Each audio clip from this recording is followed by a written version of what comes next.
Good morning, જય શ્રી કૃષ્ણ. કેમ છો બધા? મજામાં ને? એક નવા ફ્રેશ વ્લોગમાં સ્વાગત છે તમારા બધાનું. હવે આજે હિમાના કઝિન બ્રધરની સગાઈ છે, તો ત્યાં તો અત્યારે ફંક્શન ચાલુ થઈ ગયું છે, કારણ કે અત્યારે 11 વાગ્યા જેવું થઈ ગયું છે, 11 વાગ્યા જેવું. આજે શું થયું કે મોર્નિંગમાં થોડુંક મારે કામ હતું ને, થોડીક વસ્તુ લેવા જવાની હતી ને એવું બધું હતું, એટલે મેં કીધું હું નાઈ ધોઈને રેડી થાઉં પછી જ બ્લોગની શરૂઆત કરી. તો બ્લોગની શરૂઆત કરી અત્યારે. અને બીજું એ કે ત્યાંના હવે જે ઠીક નહોતું તો ડાયરિયા જેવું થઈ ગયું, તો એમાં થોડોક ફેર પડ્યો છે. હવે કીધું છે કે આજે તો લોકો પ્રસંગમાં છે, હવે જો કાલે હજી થોડુંક રહે ને તો પછી કાલે રાજકોટમાં ડૉક્ટર જ્યાં એનો બોન થયો હતો, એનો બોન રાજકોટમાં થયો હતો, તો અહીંયા એક ડૉક્ટર જાણીતા છે જ, તો કીધું કે એને ત્યાં જ દેખાડી આવી એટલે ખબર પડી જાય કે શું છે પરિસ્થિતિ. આમ તો 90% વાંધો આવ્યું નથી, મટી જશે. થોડુંક એકાદ બે દી તો રહે, પહેલા દિવસ કરતાં એનું ઓછું થઈ ગયું છે એમાં એ કીધું. અને કાલે વિડીયો કોલમાં બ્લોગમાં મેં કીધું રાતના કે અમે હવે બ્લોગ પૂરો કરીને વિડીયો કોલ કરી પછી અમે કર્યો હતો, અને એમાં બી વાત કરી તો હસતી હતી ને રમતી હતી, એટલે બહુ કાંઈ વાંધો આવ્યો નથી. જોઈને એમ થઈ ગયું કે ના ભાઈ સારું છે ને તબિયતને બહુ વાંધો આવ્યો નથી. તો બસ હવે આપણે નીચે જમવા જાય છીએ, બરાબર છે ને. ત્યાંના 7 મંથ કમ્પ્લીટ થઈ ગયા એનો વિડીયો, એમાં આપણે ગઈકાલનો જે વિડીયો મેં શૂટ કર્યો આજે જે અપલોડ 6 વાગે થશે, તો એમાં આવશે. તો જોવાનું ભૂલતા નહીં, કોમેન્ટ કરજો, શેર કરજો, કેવો લાગ્યો એ તો ખાસ કોમેન્ટમાં લખજો કે 7 મંથની ફોટોગ્રાફી એમાં ત્યાં મારી કઝિન સિસ્ટર છે એને મારા સાસુ બધાએ ફોટોગ્રાફીને બધું કર્યું હતું, તેનો વિડીયો એને થોડોક ઉતાર્યો હતો, તો એ બી આપણામાં મૂક્યો છે. એ સિવાય 2 ભાઈ બહેન ત્યાંના અને મારા શાળાના સન ઇયાન, એ બે રમતા હોય એકબીજા સાથે, એવો વિડીયો બી આપણે શેર કર્યો છે. હવે આજે તો જોઈએ કે ઈમાને કેટલો ટાઈમ મળે છે વિડીયો શૂટ કરવાનો. મેં કીધું છું કે લગન શું સગાઈનો થોડો ઘણો વિડીયો મને મોકલજે, એટલે આપણે થોડોક બ્લોગમાં એડ કરશે એટલે લોકોને મજા આવે. એટલે એને કીધું હું બનતી ટ્રાય કરીશ, બરાબર છે. હમણાં સુધી એનાને થોડીક હેલ્થ ડાઉન હતી એટલે એના વિડીયો લેવામાં થોડોક ઓછો ટાઈમ મળતો હતો, પણ મેં કીધું કે હવે થોડુંક વધારે પાર્ટ કવર કરજે એટલે લોકોને વધારે મજા આવે. તો એટલે આ ગઈકાલનો વિડીયો જોવા જાય તો આપણે 10 ને 14 મિનિટ જેવો થઈ ગયો છે, જે આજે સાંજના 6 વાગે આવશે એ 14 મિનિટ જેવો થઈ ગયો છે. એટલે હવે કન્ટેન્ટ આપણે બને એટલો વધારે જ લેવાની ટ્રાય કરીશું, જેથી તમને લોકોને મજા આવે અને નવો કન્ટેન્ટ લેવાની ટ્રાય કરશે. તો ચાલો નીચે જઈએ, મમ્મીને મળી લઈ અને આપણે જમવા બેસી જાય. ઓફિસનો ટાઈમ નજીક થઈ ગયો.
આપણે કિચનમાં ત્યારે અંદર આવ્યા છીએ.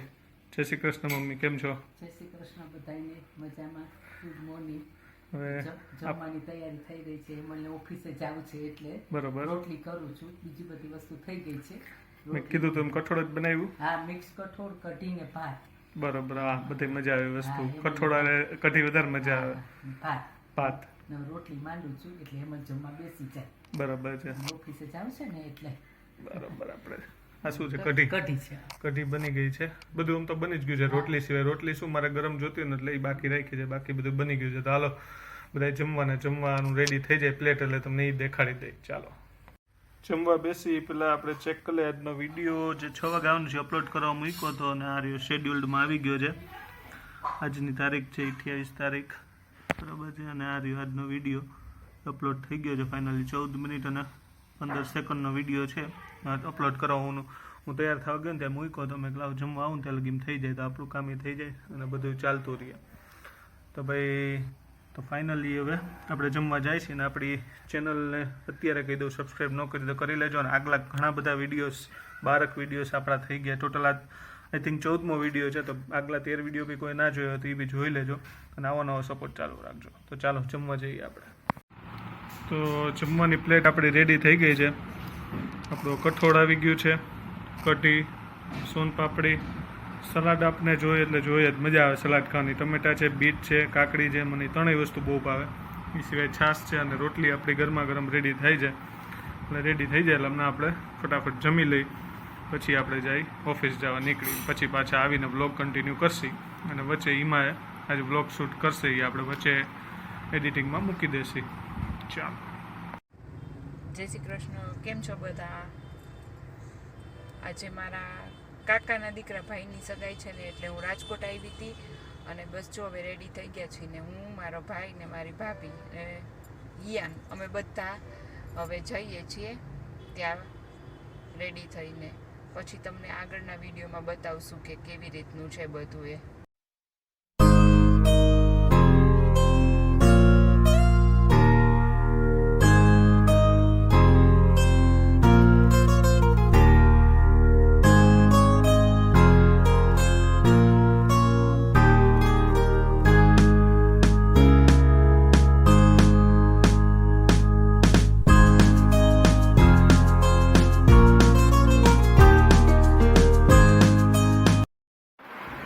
તો આગળ તમે વિડીયોમાં થોડીક હિમાના કઝિન બ્રધરની જેની આજે એન્ગેજમેન્ટ હતી તેની થોડીક ઝલક જોઈ છે. એ લોકોએ તો બહુ મજા કરી. મેં એની સાથે વાત કરી વોટ્સઅપમાં. હમણાં કોલ તો હજી થયો નથી કારણ કે હું ઓફિસેથી જસ્ટ આવ્યો એટલે મેં કીધું વિડીયોઝને બધું મોકલ. એટલે મેં જોયા વિડીયોઝને મને મેસેજમાં કીધું મજા આવી. આ તો પ્રસંગ બહુ સારો રહ્યો હતો. એ લોકોને પ્રસંગ બપોરે પતી ગયો હતો બરાબર છે. ત્યાંના બેને મોજ કરી. તબિયત એની થોડીક ડાઉન હતી તો કંઈ વાંધો ન આવ્યો. ધીરે ધીરે સરખી થાય છે જેવું લાગશે. તો મેં કીધું તેમ કાલે એ લોકો ડૉક્ટરને મળવા જવાના જ છે જો સરખું નહીં આવે તો. તો હવે નીચે આપણા માટે બની ગઈ છે મસાલા ખીચડી. ખીચડી છે ને આપણે ઓછી ભાવે. ફૂડ બ્લોગર હોય, ફૂડી માણસ હોય આપણે યાર, આપણે ખીચડી મજા આવે ભાઈ. મારી જેમ કોણ કોને ખીચડી નથી મજા આવતી ને કોમેન્ટમાં જરૂર કહેજો. આપણા માટે ઓલવેઝ જ્યારે ઘરમાં ખીચડી બને ને, ખીચડી ઓમ છે ને ભાઈ ઓમ હળવો ખોરાક ભાઈ. જ્યારે તબિયત ડાઉન હોય ને ઉમે ભાઈ બોડી માટે ખાવા હેલ્થ માટે સારું કહેવાય. ખીચડી જેવી વસ્તુ જો આપણે રાતના જમવામાં લઈને એમાં સ્પેશિયલી જે લોકો મારી જેમ મોડા જમતા હોય, ઓફિસનો ટાઈમ જ એવો છે 10 વાગે આસપાસ જમતા હોય તો ભાઈ પચવામાં સહેલું પડે. પણ હવે ભાવે નહીં તો શું કરવાનું? પચવાનું તો ભાઈ ઠીક છે. હવે ભાઈ ખાવાની ઓછી મજા આવે એટલે ભાઈ એવરી ટાઈમ જ્યારે ઘરમાં ખીચડીનો પ્લાન હોય ને ત્યારે આપણા માટે બને વઘારેલી ખીચડી. તો અત્યારે વઘારેલી ખીચડી નીચે રેડી થઈ ગઈ છે ને મમ્મીએ પ્લેટ કાઢવાની તૈયારી કરી લીધી છે. તો મેં કીધું હાલો તમે પ્લેટ નહીં કાઢો, ત્યાં હું ઉપર જઈને થોડોક બ્લોગનો પાર્ટ લઈ લઉં. તો નીચે હું જાઉં છું જમવા માટે ને પછી પાછો આપણે બ્લોગ આગળ વધારી. અને ખાસ મેં કીધું ખીચડી કોને કોને મારી જેમ નથી ભાવતી. હવે આપણે મસાલા ખીચડી રેડી થઈ ગઈ છે ને આપણે બેસી ગયા છીએ ખાવા માટે. મસ્ત વઘારેલી મસાલા ખીચડી છે. આરે છે લસણિયા, ગાજર, ડુંગળી અને ટમેટાનું સલાડ, પાપડ અને છાશ. આટલી વસ્તુ છે ને થોડો ઘણો આપણે નાસ્તો તો હોય જ ભેગો. ચકરી છે ને મમરા છે ને આવું બધું ખાય એટલે મજા આવે. હારે હાલો કોને કોને જમવાનું બાકી છે બધે હાલો. અને કોણ મારી જેમ આટલું લેટ જમે છે એ કોમેન્ટમાં જરૂર કહેજો. તો મમ્મી અત્યારે કંઈક મોબાઈલમાં જોવે છે તો આપણે પૂછી લઈએ શું કરો છો મમ્મી? મોબાઈલમાં જોઉં છું આપણો વિડીયો. હું તો ટીવીમાં જોઈ લીધો હતો બરાબર. અત્યારે મોબાઈલમાં જોઉં છું કોણ કોણ કોમેન્ટ કરે છે, કોણ કોણ જોવે છે, બધું ખ્યાલ આવે ને. હા બધા કોમેન્ટ કરતા હોય છે, બધા અલગ અલગ કોમેન્ટ કરતા હોય છે. એ વાંચીએ તો આપણે ખ્યાલ આવે. બસ આવી રીતે જ અમારો વિડીયો જોજો અને અમને સપોર્ટ કરજો. બરાબર. તો અત્યારે આપણે જોયું કે મમ્મી અલગ અલગ આપણા વિડીયોઝ આગળના બધા જોતા હતા. સ્પેશિયલી એમાં કોમેન્ટ જોતા હતા. બહુ મસ્ત વાત કરી મમ્મીએ કે ભાઈ કોમેન્ટ જોતા રહે તો આપણે ખબર તો પડે કે આપણા વિડીયોઝ કોણ કોણ જોવે છે, કોણ લાઇક કરે છે, કોણ કોમેન્ટ કરે છે. તો આ વસ્તુ હું બી માર્ક કરતો જોઉં, બધી વસ્તુ જોતો જોઉં. એટલે હું ડેઈલી તમને લોકોને કહેતો હોઉં છું કે આજે તમારી કોમેન્ટ આવી, બહુ મજા આવી, કોમેન્ટ કરતા રહેજો. તો મમ્મી એ વસ્તુ આજે જોતા હતા બધી અત્યાર સુધીની. મને કહેતા હતા કે હું આજે બધી કોમેન્ટ જોઉં છું, મને મજા આવે કે કોણ કઈ રીતના આપને કોમેન્ટ કરે છે, કેવો સપોર્ટ આમ બધાનો. કારણ કે આવી રીતના સપોર્ટ મળે ને એટલે બહુ મજા આવે. લોકો આપણે પસંદ કરે, આપણું કામ જે કરે લોકો વખાણ કરે. એવું નથી જરૂરી હું કહેતો કે વખાણ જ કરો, પણ આમ લોકો આપણે કમેન્ટ કરે એટલે આપણે એનર્જી મળે કે ના આપણે આગળ વિડીયો બનાવી મજા આવે એમ ટૂંકમાં. એટલે મમ્મી આજ ચેક કરતા હતા. બીજું મેન મમ્મીએ ડિસાઈડ કર્યું કે થોડોક ટાઈમ પછી ઈમાન એ લોકો આવી જાય ને પછી આપણે લોકો ડેઈલી કોમેન્ટ અથવા તો 2-3 દિવસે અથવા તો વીકલી એકવાર કોમેન્ટનું આપણે રીડ કરવાનું એક પાર્ટ રાખી જ દેશે કે એમાં આપણે કોણ લોકો આપણે કોમેન્ટ કરી એનો આપણે બોલશી અને થેન્ક યુ કહેશે બધું. લોકોને મજા આવે કે ના આ લોકો અમારી કોમેન્ટ વાંચે છે અને અમને બધે કહે છે કે ભાઈ ના તમારી કોમેન્ટ કરી અને બદલ થેન્ક યુ. પર્ટિક્યુલર આપણે નામ લઈને બધી વસ્તુ કરશી એટલે લોકોને બી મજા આવે અમને બી મજા આવે. તો આ જ રીતે કોમેન્ટ કરતા રહેજો, શેર કરતા રહેજો. અત્યારે જો અમે બધા આટો મારવા જાય છે. ધ્યાનાના મામા, મામી, માસી, ઈયાન ને ધ્યાના ને મમ્મા. આજે થોડી ગરમી વધારે છે અને સવારથી બધા ફંક્શનમાં બિઝી હતા તો બે ઈયાનને ને ધ્યાનાને થોડું બોર ફીલ થતું હતું ને તો એમને આટો મારવા લઈ જાય છે. બસ નજીકમાં જ જાય છે, બહુ દૂર નથી જતા. અને બધા નાઇટ ડ્રેસમાં આવી ગયા છીએ પણ હવે કારની બહાર નથી નીકળવાનું એટલે ચાલશે. ધ્યાના તું સીધ જાસ મિની મિની મિની મિની.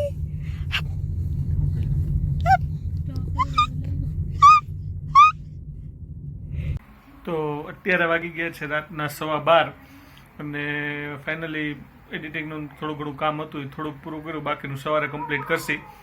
અને તમે વિડીયોમાં આગળ જોયું છે હિમા અને એ લોકો ત્યાંના અને બધા થોડોક બહાર અમારા શાળા અને મારી કઝિન સિસ્ટરને બધા થોડોક બહાર આટો મારવા ગયા છે રાજકોટમાં. ક્યારના સવારના શું છે બધા પ્રસંગમાં હતા અને થોડાક સાંજના બધા બોર થતા હતા. અને છોકરાઓને શું છે કે તબિયત ત્યાંની થોડીક ડાઉન હતી તો કીધું કે હવા ફેરે થઈ જાય ને એને મજા આવે બહાર આટો મારી આવે. તો એ લોકો ગયા છે આટો મારવા એટલે આજ વિડીયો કોલ પોસિબલ ના થયો પણ વાંધો નહીં, કાલે વાત કરી લેશું. એનો વિડીયો આવી ગયો એટલે આપણે ત્યાંનાને જોવાઈ ગયું ને કીધું કે ઓલમોસ્ટ સારું છે. અને તો એ ડાયરિયામાં હજી કમ્પ્લીટ સોલ્યુશન નથી થયું પણ ફેર પડ્યો છે. ડૉક્ટર સાથે વાત થઈ ને તો એને કીધું કે દાંત આવતા હોય તો બી ડાયરિયાનો ઇસ્યુ થાય, સિવાય શરદી હોય તો ડાયરિયા થાય. એટલે આવા નાના મોટા ઇસ્યુને લીધે ડાયરિયા થતા હોય છે. અને શું છે કે એની પહેલી સિઝન છે ધ્યાનાની બધી. શિયાળો એ પહેલો હતો, ઉનાળો એ પહેલો જ આવશે, ચોમાસું આવશે. એટલે શું છે કે ડૉક્ટરે કીધું થોડું ઘણું બધું રહેશે પણ વાંધો નહીં, થોડું ઘણું ઘરગથ્થું કરે ને બધું કરશે ને એટલે એને સોલ્યુશન આવી જશે. તો બસ હવે આપણે સુવાની તૈયારી કરી અને તમે લોકો સૂઈ જાઓ. તો બસ આવી રીતે આપણા વ્લોગ જોતા રહેજો, સપોર્ટ કરતા રહેજો, વધુમાં વધુ શેર કરતા રહેજો, લાઇક કરતા રહેજો, કોમેન્ટ કરતા રહેજો. સબસ્ક્રાઇબ ના કરી હોય બે ચેનલ આ અને મારી ક્રેઝી ફૂડી તો બેને સબસ્ક્રાઇબ કરી નાખજો. બેમાં કોમેન્ટ કરતા રહેજો. એમાં બી આજે એક વિડીયો અપલોડ થયો છે ક્રેઝી ફૂડી એમલમાં. એમાં આપણે બિલીમોરા ગયા હતા બરોબર છે બેનને ત્યાં એક ફૂડ સિરીઝ બનાવી હતી, ત્યાંનો એક વિડીયો અપલોડ થયો છે બરોબર છે. એની લિંક બી પોસિબલ હશે તો ડિસ્ક્રિપ્શનમાં મૂકી દઈશ, તો એ બી ન જોયો તો એ બી જોઈ લેજો. તો ચાલો મળીએ નવા વ્લોગમાં. જય શ્રી કૃષ્ણ, જય જય રામ, બાય.